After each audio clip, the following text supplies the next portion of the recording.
we're kind of getting into the time of the year now where it really matters, where a lot of clubs do their business, especially in England, right? But in Germany, I actually feel like we're a little bit behind than what we usually are. The big German clubs usually at this time of the year have already done their business. And I think that is to a large part due to both Borussia Dortmund and Bayern Munich knowing where they're going to be, right? This year a little bit different. We had the title race to the very end. We had a relegation battle to the very end. So I feel like everything is a little bit delayed. That's at least the sense that I'm getting. So on top of that, at Bayern, and this is the first topic that we have this week, surprise, surprise, we have talked a lot about Bayern. Don't worry, we have a lot of content that is not Bayern related on this show.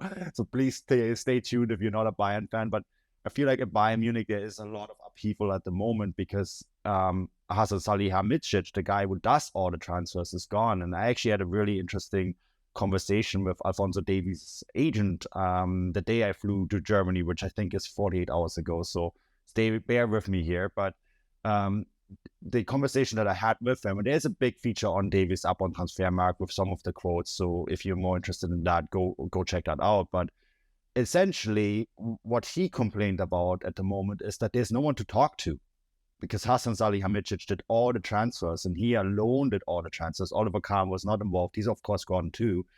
Karl-Heinz Rummenigge and Uli Hoeneß come in, but the agents never dealt with these two people, right? So there's a lot of confusion at the moment who's actually in charge at Bayern Munich of doing transfers.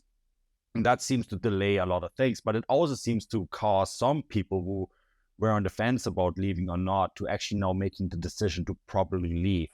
And we have had talked about Benjamin Pavard, for example, before, right, on this show. And it looks like that Benjamin Pavard, and he's been kind of flip-flopping. There was a time when he said he was going to leave, then it looked like he was going to stay. He's actually now put in a transfer request to leave, Stefan. And I actually kind of sense that maybe without this turmoil and without Hasan Salihamidzic leaving, there would have probably actually been a really good chance for him to stay after all.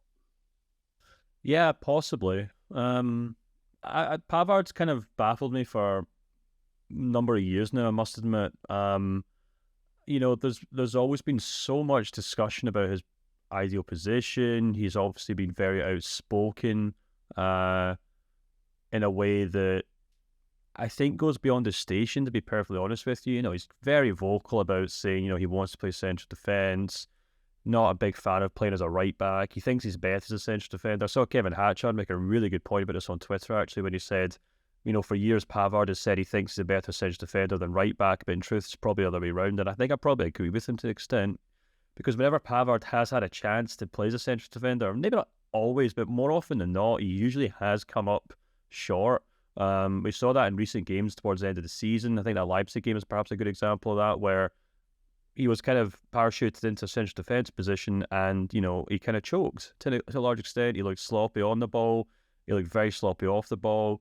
And the conclusion I've kind of came to with Pavard is that while he might have a reputation or a profile that demands that he should be a starting player at a big club in Europe, I was never really sure he was actually worthy of that at Bayern Munich. So, he's always been a very useful backup player, because as we discussed, he can play central defence, he can play right back, arguably even play right wing back if he had to.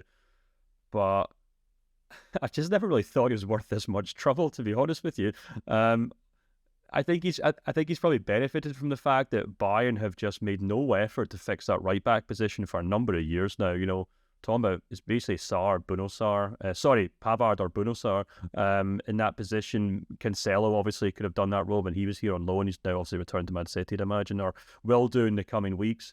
So I guess Pavard has kind of benefited from circumstances at Bayern, and I think he's actually been quite fortunate in that regard. So part of me kind of thinks, if he's still kicking off about this, if he's still making a big fuss about leaving, just let him go. If he wants to go to Barcelona or Real Madrid, he's continuously linked with Chelsea and Man United for no other reason, I think, from other than the fact that you look at him on paper and think French international, World Cup winner, huge amount of caps for one of the best national teams in recent decades, and he can play right back in central defence. And he's not even that old either, to be honest. So you can see why he is a very kind of sellable asset on the transfer market. So But yeah, I don't know. It'd be interesting what Bayern Munich fans think about this. But I think if I was Bayern, I'd be like, right, let's just get this guy out. Let's get a decent price for him. Put this saga behind us, and move on. But as you said, things might be a little complicated because Salihamidzic has moved on. We've seen Rummenigge was officially crowned, recrowned, shall I say, to his throne this week. You know, he's kind of. I think it's probably safe to say he's the de facto sporting director, even if he doesn't really have that technical term. So I don't know. I think probably things will start moving quite quickly again once Salihamidzic has moved on. Now, you know, that might mean that certain players that wants to leave will be told that they're staying, or players who thought they were staying might be told they're leaving.